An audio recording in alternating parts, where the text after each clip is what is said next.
Hello, everyone. Today I will show you how to control board permissions in Monday.com.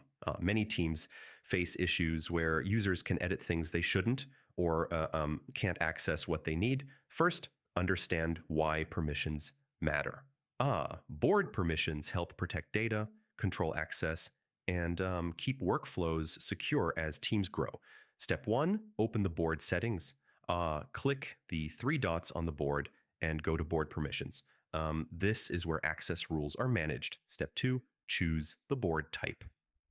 You can set boards as main shareable or private.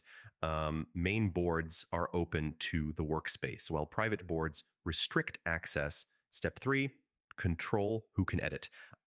Set permissions for who can edit items, change columns, or delete data. Limiting edits reduces mistakes. Step four, manage guest access. For shareable boards, control what guests can see or edit. This is important when working with clients or external users. Step five, assign board owners. Board owners can manage permissions and structure.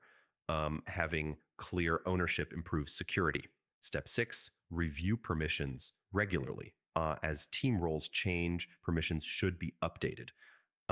Remove access from inactive users. So yeah, controlling board permissions in Monday.com is about choosing the right board type, limiting edits, managing guests, assigning owners, and reviewing access.